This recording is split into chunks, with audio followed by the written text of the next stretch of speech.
The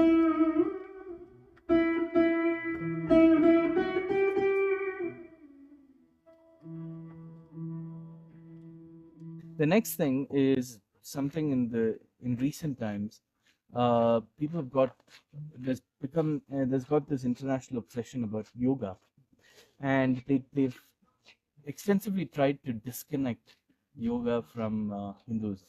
But me being a student of yoga for the last 12 years, I, I will I will attest to the fact that yoga is the um essential uh, coming together of what Hinduism is in a practical form.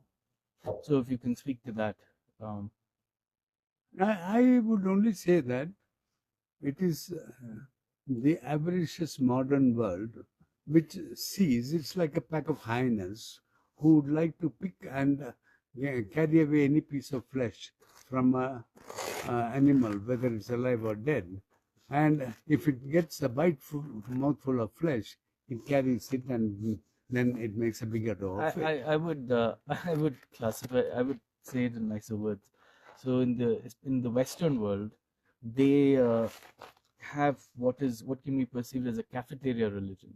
They don't have a religion per se, but they pick and choose, things that they like that seem palatable from each, based on how it looks, without knowing what goes into it. So to make it more palatable, yoga has been described as being distinct from Hinduism. But the way I will describe yoga is practical Hinduism that anyone can practice. You don't need to say that you are a Hindu and you don't need to go to a temple. It is practical Hinduism.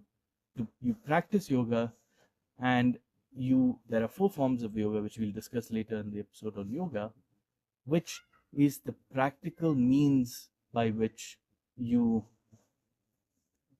do the work that needs to be done to get yourself through, and get closer to connect the individual consciousness with the super consciousness. Well, when you bring it into the context that way, Bhagavad Gita, which is the text supposed to be the on yoga, that is quintessential text, which contains the essence of Hinduism.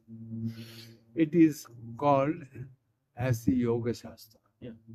So Bhagavad Gita is the Yoga Shastra. Bhagavad Gita is Hinduism. It teaches Hinduism. It is not complete Hinduism. It teaches Hinduism because, as Bhagavan says, Sakale neha mahata yogo nashta parantapa. O Arjuna, by the flow of mahata means so much of time, it has become lost. Yes. So that I am telling you, that is the yoga which Krishna is teaching.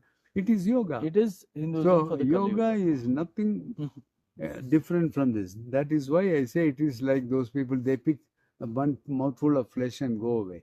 It has nothing to do with the entire knowledge.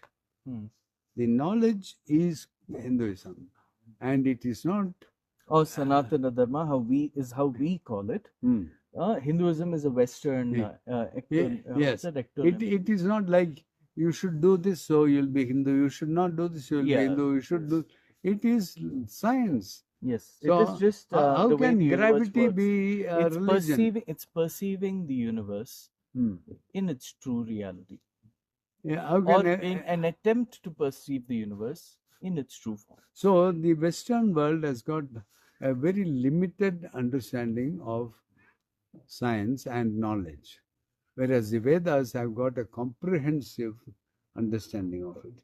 That comprehensive understanding, because of eons of time which have elapsed, part of it has been lost and a part of it has been written down. And even the part which has been written down, quite a lot was destroyed by inimical forces. Quite a lot was saved. And out of these this portion which was saved, when the Western world came to know of it, they were again immediately catching hold of whatever they can get all the palm leaf manuscripts and the etc. etc. and putting it into the flights and sending them with the scientists and the knowledgeable people, the Sanskrit scholars, to that their So, country where they are doing research maybe. And one thing I'll add about the Sanskrit knowledge. If you have read about Srinivasa Ramanujam even recently, within the last so many years, Srinivasa Ramanujam was downloading a flood of thing inside without his actually trying. His mind was connected permanently. Maybe it was an aberration. So we can talk about that again when we discuss hold on. The temples and point stuff. is, the flood was downloading into his head, and it was all Sanskrit slokas, which was having formula, which he was writing. Yeah. Sanskrit is the language which has been used since day one to communicate knowledge. So I think we should. So the stop. last thing I wanted to, so yeah, you kind of went into detail, which we can discuss in next further episode. So last one is so very brief understanding of Hinduism and its relation to other Indian religions and other spiritual practices. How, if you could just delineate the structure and the relatedness of everything and how it's all essentially the since same about 2000 or 3000 years, there were these practices, some of which were, they were all akin. 2000 years is So no, Buddhism, 2000 Jainism. years, 2000 years is birth of Christ. So we're talking about 5000. Okay.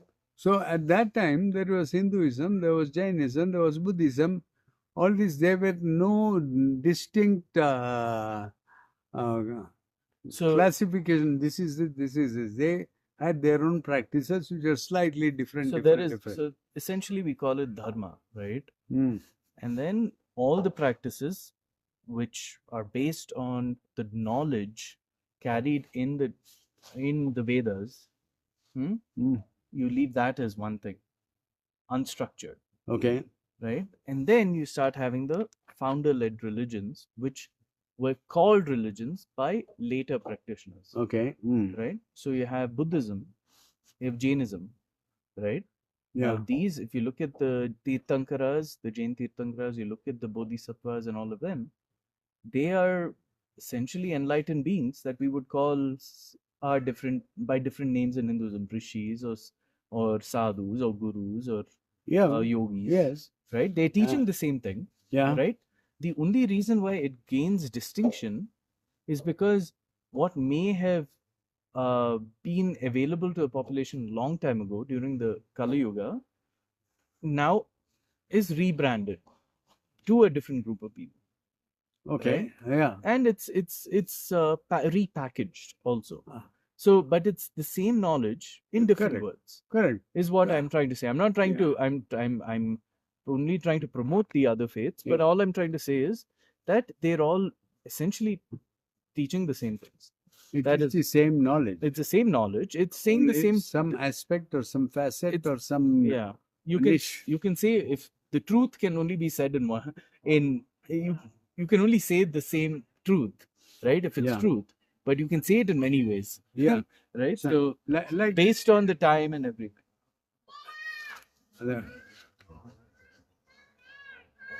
Okay. Yeah, and then the So just to close up, the first thing is essentially Hinduism in the modern context from an outsider's perspective, right? Yeah. And trying to break it down to them. Second thing is scriptures. Third thing is people, which is your rishis, gurus, munis, saints, all of that, right? Fourth is going to delve into the philosophies. We didn't touch upon that, but we talk extensively about philosophy anyway, right? Fourth will be the philosophies in depth, right? So we would have talked about the scriptures, which would include the Vedas, Upanishads, Puranas, Bhagavad Gita, everything. We would have talked about the rishis, munis, sadhu, sant, yogis, and then we would have talked about the philosophies, the Vedantas, the different types of dharma, and then the next would be the from a scientific context. So a Hindu view of time and things like that. And then the last thing will be it's yoga, and then yoga, and then the next one be relation to other dharmic faiths. So I'm thinking about 7 episodes. Okay, you organize it that way. We'll speak appropriately. Okay. Yeah. Good luck. Thank you.